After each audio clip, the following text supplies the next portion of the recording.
Tidak kurang daripada 40 resolusi perjanjian damai gagal ketika kita melihat kasus antara Israel dan Palestina.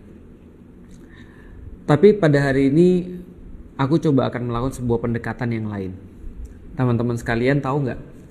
Dulu pernah ada satu perang yang perang ini terkenal banget di dalam sejarah peradaban manusia. Namanya Perang Vietnam oleh Amerika. Jadi Amerika itu pernah membuat satu invasi kepada Vietnam itu hampir 2 dekade, sekitar tahun 1955 sampai dengan 1975. Dan teman-teman tahu itu diakhiri dengan Amerika harus angkat kaki dari Vietnam dalam keadaan kepala tertunduk alias kalah. Pertanyaannya, apa yang membuat Amerika bisa kalah ketika kita lihat mungkin dari segi manapun Amerika sebenarnya bisa menang. Persenjataan dia lebih kuat, tentara lebih terlatih, dan mungkin secara pengalaman menginvasi, lalu kemudian ngebom, lalu kemudian kejahatan perang itu jelas lebih jago. Jawabannya sederhana. Setidaknya ada 2 yang menyebabkan Amerika itu bisa kalah ketika berhadapan dengan Vietnam. Yang pertama, teman-teman sudah pasti tahu, perlawanan sengit yang dibuat oleh rakyat Vietnam yang kita kenal dengan Viet Cong itu membuat tentara-tentara Amerika itu banyak sekali yang kehilangan nyawa dan banyak sekali yang tewas di terowongan-terowongan mereka yang legend itu. Yang mungkin kalau kita lihat terowongan itu dibuat begitu rupa sehingga orang-orang Vietnam aja nih yang bisa masuk, ngafalin tempatnya, lalu kemudian berlindung dari bom, berlindung bahkan dari terus kemudian asap beracun dan segala macamnya. Itu yang pertama, perlawanan sengit daripada orang-orang Vietnam itu sendiri ketika mereka nggak mau dijajah dan diatur oleh pihak asing, dalam hal ini adalah Amerika. Yang kedua, yang menjadi sebuah penentu adalah karena Amerika kehilangan dukungan daripada orang-orang yang ada di domestiknya. Jadi orang-orang Amerika sendiri itu sudah nggak support dengan yang namanya perang. Mereka nggak mau perang. Mereka mengecam perang. Mereka mengadakan demonstrasi, unjuk rasa. Mereka menekan pemerintahnya sendiri untuk mengakhiri perang Vietnam. Akhirnya karena bertambah-tambahnya masalah, duit keluar terus, lalu kemudian tidak didukung oleh rakyat sendiri, kehilangan popularitas, opini di dunia jelek, maka Amerika harus menghentikan perangnya di Vietnam, keluar dengan kepala tertunduk. Jadi rugi double tuh, double kill lah ruginya ya. Nah, ini bisa teman-teman sekalian kita pelajari untuk melihat bagaimana kesudahan konflik yang terjadi antara Israel dan Palestina. Meskipun nggak fair sih kalau kita katakan konflik antara Israel dan Palestina. Yang lebih fair kita katakan adalah genosida orang-orang Palestina yang dilakukan oleh Israel biadab laknatullah. Nah, bagaimana kemudian ini bisa berakhir? Ini bisa berakhir dengan cara yang sama. Kita tahu bahwasanya orang-orang yang ada di Gaza dan orang-orang Palestina, mental mereka terbuat dari apa kita nggak tahu. Tapi yang jelas mereka lebih punya komitmen, mereka lebih punya keteguhan, dan mereka lebih ahli di dalam perjuangan dibandingkan dengan orang-orang lain selainnya di dunia. Mereka tahan banget, mereka bisa melakukan sesuatu yang membangkitkan orang-orang lain, sampai-sampai orang-orang akhirnya menjadi sadar bahwa bukan Gaza yang terjajah, tapi seluruh dunia selain Gaza lah yang terjajah. Bukan Gaza yang sebenarnya mereka terkungkung, tapi seluruh dunia selain Gaza yang mereka terkungkung. Dunia menyaksikan bagaimana orang-orang yang ada di situ, mulai dari anak-anak kecilnya sampai dengan orang tuanya, memiliki pandangan dan pemahaman yang hampir-hampir sama, yang kuat luar biasa. Perlawanan para mujahidin, perlawanan daripada organisasi-organisasi yang ada di Gaza, yang ada di seluruh bagian daripada Palestina, ini adalah perlawanan yang mempengaruhi hasil akhir daripada konflik itu atau hasil akhir daripada genosida itu. Tapi yang paling penting teman-teman sekalian, kita harus sadar apa yang membuat perang ini terus berlangsung, atau apa yang membuat genosida ini terus berlangsung. Apa yang menjadi bahan bakar sehingga Israel biadab itu bisa terus melaksanakan kegiatan-kegiatan amoralnya, melaksanakan musibah-musibah kemanusiaan ini, dan menabrak setiap hukum-hukum yang ada di dunia dan hukum-hukum internasional.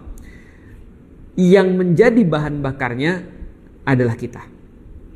Kita diam, kita tidak berkata apapun, lalu kemudian bahkan kita, sebagian daripada kita mendukung semuanya ini yang menjadi bahan bakar. Artinya belajar daripada apa yang terjadi pada perang Vietnam, apa yang terjadi pada Amerika ketika mereka mundur, maka ketika bahan bakarnya habis pula perang itu. Apa yang menentukan? Dukungan domestik. Selama orang-orang tidak berbicara, selama orang-orang tidak merasa muak, selama orang-orang tidak menunjukkan aksi yang nyata untuk menyampaikan ketidaksukaannya, menyampaikan bahwa ini adalah sesuatu yang salah, bahwa ini adalah sesuatu yang biadab, maka itu berarti dukungan terhadap kejahatan itu sendiri. Kalau kita berbicara tentang netralitas, kita berbicara tentang menjadi seorang yang sentris, nggak bisa netral, kita nggak bisa sentris, kita nggak bisa nggak berpihak dalam kezaliman. Karena kalau andaikan ada kezaliman di depan mata kita, taruhlah ada anak kecil yang dipukulin di depan mata kita, lalu kemudian disiksa sampai kemudian begitu rupa, lalu kita berkata, mohon maaf saya tidak memihak, mohon maaf saya orang yang sentris, mohon maaf saya netral, berarti kita sebenarnya sedang mendukung orang yang melakukan kejahatan itu. Begitu dukungan itu hilang di domestik Amerika, maka hilang pula bahan bakar mereka untuk melakukan perang. Karena itu tidak populer lagi. Mereka mau ngambil apa? Karena dalam setiap segala sesuatu manusia punya motif. Ketika motif itu hilang, maka hilang pula aktivitasnya.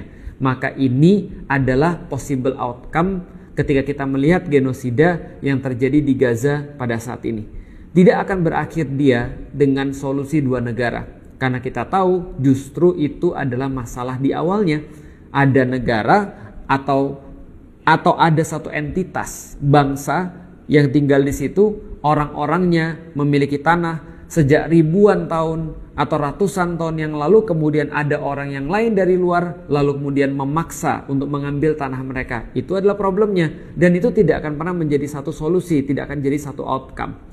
Maka apa yang menjadi outcome? Yang menjadi outcome dalam setiap kasus-kasus penjajahan yang lain, maka penjajah harus hengkang dari tempat yang dijajahnya. Gimana caranya? Caranya adalah cabut dukungan domestiknya. Ini contoh ya. Teman-teman boleh search dimanapun yang teman-teman suka. Teman-teman akan mendapatkan bahwa Israel itu nggak sekuat itu.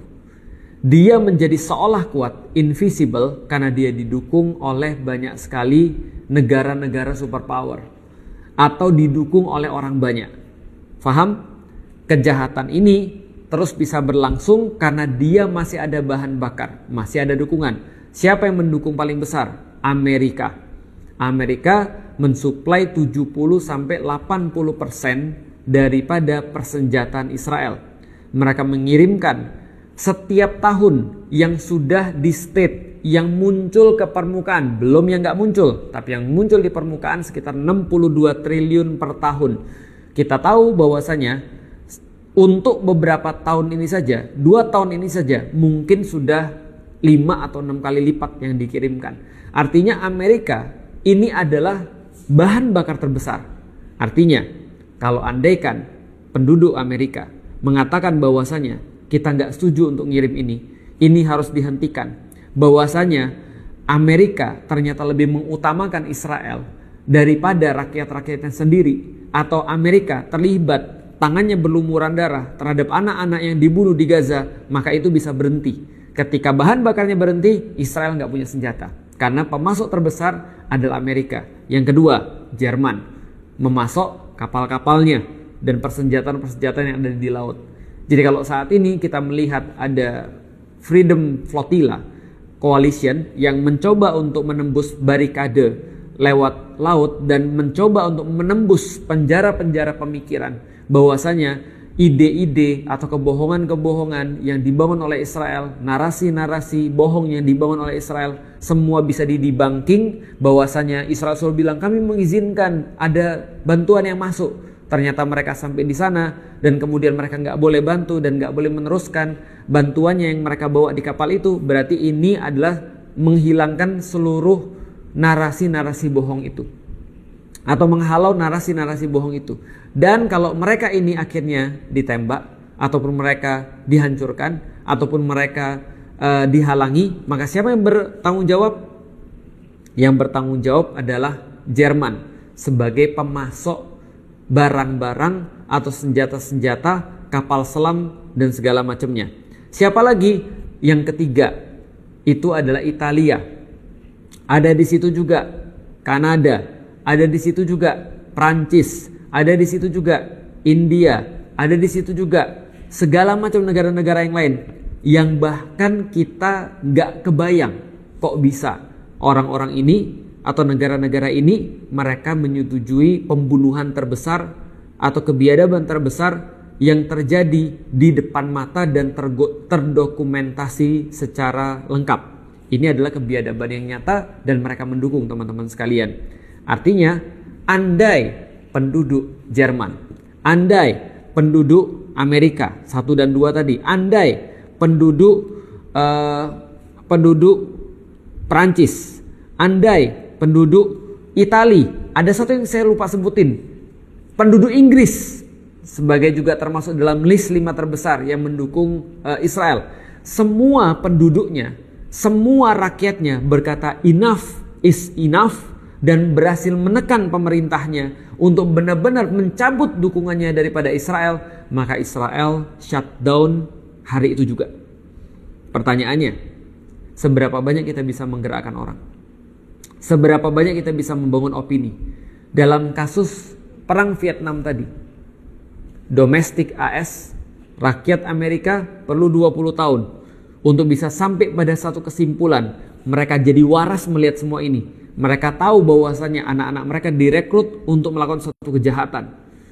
Bahwasanya uang-uang mereka, pajak-pajak yang mereka bayar pada pemerintah digunakan untuk sesuatu yang bersifat biadab. Untuk bunuhin anak-anak orang. Kalau andaikan mereka perlu 20 tahun, kita perlu berapa tahun? Ini udah 1 tahun 9 bulan. Dan masalahnya adalah dulu tidak ada semasif sekarang dalam hal media sosial. Kita nggak bisa untuk mengedukasi orang semudah ini, secepat ini. Anda tinggal pencet share, Anda tinggal kemudian membagikan pada orang, Anda tinggal berkomentar, maka itu sudah membantu untuk edukasi. Artinya apa?